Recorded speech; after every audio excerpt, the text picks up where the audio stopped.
Hello दोस्तों, मैं हूं आदर्श और आप देख रहे हैं टेक्निकल ज्ञान। आज की इस वीडियो में मैं आपको बताने वाला हूं HDFC बैंक से पर्सनल लोन कैसे ले सकते हैं। दोस्तों, HDFC बैंक से पर्सनल लोन लेने के लिए आपके पास कौन कौन से डॉक्यूमेंट्स होने चाहिए, किन किन टर्म्स और कंडीशंस को फॉलो करने हैं, आपको किन किन टर्म्स एंड कंडीशन को फॉलो करके आप पर्सनल लोन लेने के लिए एलिजिबल हो सकते हैं। पूरी जानकारी आप पाने के लिए इस वीडियो को आप लास्ट तक देखते रहिए। चलिए शुरू करता हूं। पहले मैं बात करने वाला हूं HDFC बैंक में आपको पर्सनल लोन लेने के लिए क्या एलिजिबिलिटी होनी चाहिए, इसके बारे में बताऊंगा। जिनके भी नाम से उनका कहीं ना कहीं जॉब होना चाहिए, चाहे private sector, public sector, central, state, local body, कहीं ना कहीं उनका जॉब करते रहने होना चाहिए, यानी उनका रेगुलर इनकम होना चाहिए।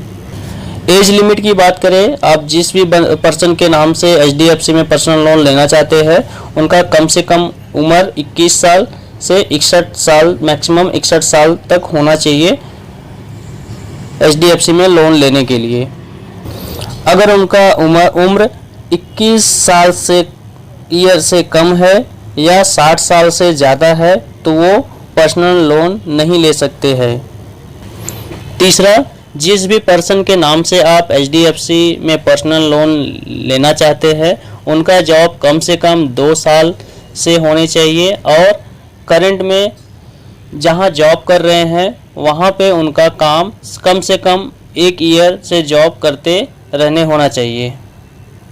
जिसके भी नाम से आप HDFC बैंक में पर्सनल लोन ले रहे हैं, अगर उनका HDFC बैंक में अकाउंट है तो उनकी सैलरी कम से कम 25 साल होनी चाहिए।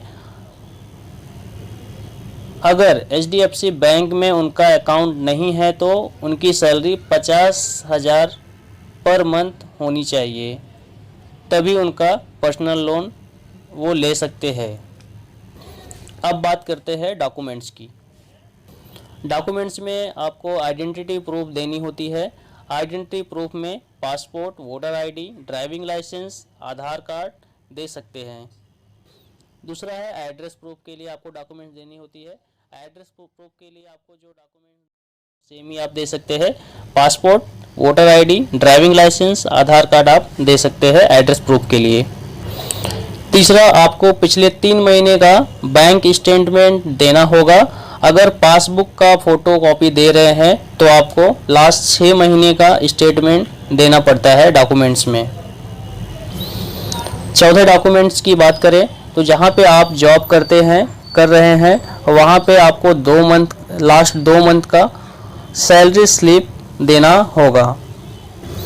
HDFC बैंक में इस पर्सनल लोन लेने के लिए आपको इन सारी डॉक्यूमेंट्स की ज़रूरत पड़ेगी।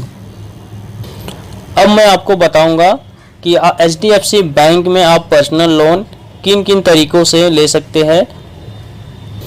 HDFC बैंक में पर्सनल लोन लेने के लिए 2 तरीके हैं। पहला है ऑनलाइन, दूसरा है ऑफलाइन। अगर आप HDFC बैंक में ऑनलाइन पर्सनल लोन अप्लाई करना चाहते हैं तो मैं आपको डिस्क्रिप्शन में एक HDFC बैंक का लोन का लिंक दे दूंगा। वहां पे आप विजिट करके HDFC बैंक से जो भी आपको रिक्वायरमेंट होगा वहां पे आपको फिल करना है, फिल करके आप अप्लाई कर सकते हैं। ऑफलाइन लेने के लिए आपको HDFC बैंक में जाना होगा। वहाँ पे आपको बताना होगा कि आपको पर्सनल लोन चाहिए। आपको एक फॉर्म दिया जाएगा, फॉर्म को फिल करना होता है और वहाँ आपको बता दिया जाता है कि क्या क्या प्रोसेस है, इस तरह से आप लोन ले सकते हैं। दोस्तों, इस तरह से आप HDFC बैंक में पर्सनल लोन के लिए अप्लाई कर सकते हैं। अगर आपको कोई भी सवाल है तो कमेंट बॉक्स में जाके कमेंट करिए,